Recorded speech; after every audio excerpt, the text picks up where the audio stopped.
ताड़का वध स्त्री के रूप में ताड़का एक घोर पाप है और पाप को नष्ट करने में कोई पाप नहीं होता। हे राम, तुम इस पापिनी का संहार कर दो। प्रातःकाल स्नान संध्योपासनादि कार्यों से निवृत्त होकर राम और लक्ष्मण गुरु विश्वामित्र के साथ सरिता तट पर पहुंचे। एक वनवासी मुनि ने विश्वामित्र के साथ दो सुकुमार बालकों को देखा तथा उनका परिचय प्राप्त कर वे एक छोटी सी सुंदर नौका ले आए और विश्वामित्र से बोले, हे मुनिराज, आप इन राजकुमारों के साथ इस नौका पर बैठकर सरिता पार कर लीजिए। विश्वामित्र जी ने उस मुनि को धन्यवाद दिया और राम तथा लक्ष्मण के साथ नौका पर सवार हो गए। इस प्रकार वे सागर से मिलन की आतुरता में कलकलनाद के साथ दौड़ती जा रही उस नदी को पार कर गए। नदी के उस पार एक भयानक वन था। उस वन को देखकर राम बोले, गुरुदेव, यह वन तो बड़ा भयंकर है।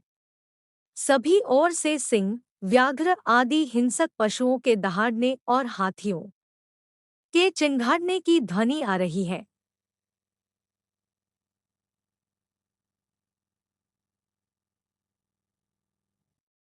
जंगली सूर, भालू, वन भैंसे आदि वन्य प्राणी भ्रमण करते दृष्टिगत हो रहे हैं।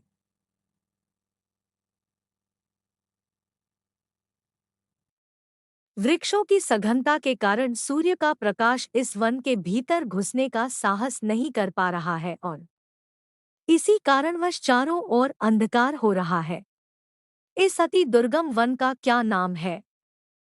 राम के इस प्रश्न का उत्तर विश्वामित्र ने इस प्रकार दिया, हे राघव, पूर्व काल में इस स्थान में वन न होकर मलदा और करूप नाम के दो बड़े समृद्ध राज्य हुआ करते थे।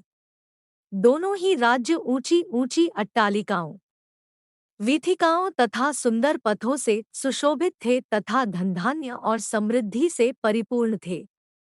दूर दूर के व्यापारी यहाँ पर व्यापार करने आया करते थे।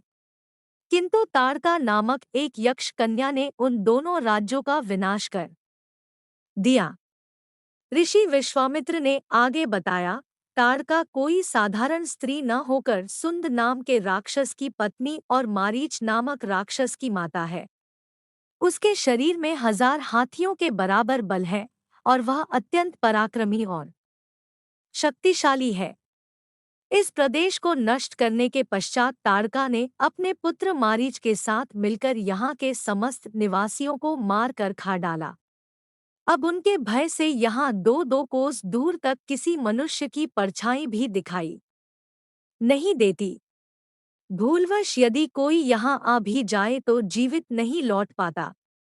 उसी ताड़का का संहार करने के लिए ही मैं तुम्हें यहाँ लाया हूँ। राम ने आश्चर्य से पूछा, गुरुदेव, स्त्रियां तो कोमल और दुर्बल होती है, फिर ताड़का में 1000 हाथियों का बल कैसे आ गया? ऐसा प्रतीत होता है कि अवश्य कुछ न कुछ रहस्य है। विश्वामित्र बोले, वत्स, तुम्हारा कथन सत्य है और वास्तव में इसके पीछे एक रहस्य है। सुकेतु नाम का एक अत्यंत बलवान यक्ष था। वह संतानहीन था। आथा संतान प्राप्ति के उद्देश्य से उसने ब्रह्मा जी की कठोर तपस्या की। उसकी तपस्या से प्रसन्न होकर ब्रह्मा जी ने उसे संतान होने का वरदान दे दिया। परिणामस्वरूप ताड़का का जन्म हुआ। सुकेतु के द्वारा ताड़का के अत्यंत बली होने का वर मांगने पर ब्रह्मा जी ने उसके शरीर में 1000 हाथियों का बल दे दिया। विवाह योग्य आयु होने पर सुकेतु ने ताड़का का विवाह सुंद नामक राक्षस से कर दिया और उससे मारीच का जन्म हुआ। मारीच भी अपनी माता के समान बलवान और पराक्रमी था। वह सुंद राक्षस का पुत्र होकर भी स्वयं राक्षस नहीं था, किंतु बाल्यकाल में वह बहुत उपद्रवी था। ऋषि मुनियों को अकारण कष्ट दिया करता था। उसके उपद्रवों से त्रस्त होकर एक दिन अगस्त्य मुनि ने उसे राक्षस हो जाने का शाप दे दिया। अपने पुत्र के राक्षस गति प्राप्त हो जाने से सुंद अत्यंत क्रोधित हो गया और अगस्त्य ऋषि को मारने दौड़ा। इस पर अगस्त्य ऋषि ने शाप देकर सुंद को तत्काल भस्म कर दिया। अपने पति की मृत्यु का बदला लेने के लिए ताड़का भी अगस्त्य ऋषि पर झपटी। इस पर अगस्त्य ऋषि ने शाप देकर ताड़का के सौंदर्य को नष्ट कर दिया और वह अत्यंत कुरूप हो गई। अपनी कुरूपता को देखकर और अपने पति की मृत्यु का बदला लेने के लिए ताड़का ने अगस्त्य मुनि के आश्रम को नष्ट करने का संकल्प किया है। अतः राम, मैं तुम्हें आज्ञा देता हूँ कि तुम ताड़का का वध करो। तुम्हारे अतिरिक्त इसका वध कोई भी नहीं कर सकता।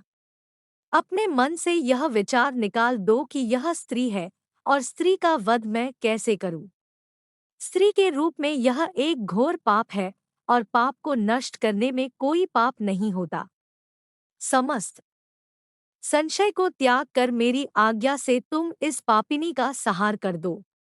राम ने कहा, गुरुदेव, आपकी आज्ञा मुझे शिरोधार्य है। समस्त मानवों के कल्याण के लिए मैं अवश्य ही ताड़का का वध करूंगा। इतना कहकर राम ने अपने धनुष पर बाण रखकर उसकी प्रत्यंचा को कान तक खींचकर भयंकर टंकार किया। टंकार से उत्पन्न ध्वनि से समस्त वन प्रांत गुंजायमान हो उठा। वन्य प्राणी भयभीत होकर इधर उधर भागने लगे। इस प्रकार की अप्रत्याशित खलबली मची देखकर ताड़का क्रोध से भर उठी। धनुष ताने राम को देखते ही इस विचार से कि कोई अपरिचित कुमार उसके साम्राज्य पर आधिपत्य करना चाहता है, वह क्रोध से पागल हो गई।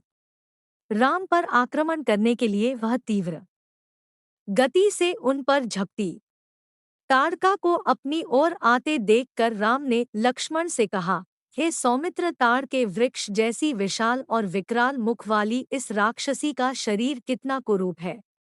इसकी मुख मुद्रा देखकर ही प्रतीत होता है कि यह बड़ी हिंसक है और निरीह प्राणियों की हत्या करके उनका रक्तपान करने में इसे बहुत आनंद आता होगा। तुम एक तरफ सावधान होकर खड़े हो जाओ और देखो कि कैसे इसे मैं अभी यमलोक भेजता हूँ। विकराल देहधारिणी ताड़का अपने बड़े बड़े दांत चमकाती भुजाओं को फैलाए हुए द्रुतगामी बिजली की तरह राम और लक्ष्मण पर अत्यंत तीव्रता के साथ झपटी। राम इस भयंकर आक्रमण के लिए पहले से ही तत्पर थे। उन्होंने तीक्ष्ण बाण चला कर उसके हृदय को छलनी कर दिया। उसके वक्षस्थल से गर्म गर्म रक्त की धारा प्रवाहित हो उठी। वह आक्रमण करने के लिए पुनः टूट पड़े, इससे पूर्व ही राम ने एक और बाण चला दिया जो सीधे उसके वक्ष में जाकर लगा। वह पीड़ा से चीखती हुई चक्कर खाकर भूमि पर गिर पड़ी और अगले ही क्षण उसके प्राण पखेरु उड़ गए।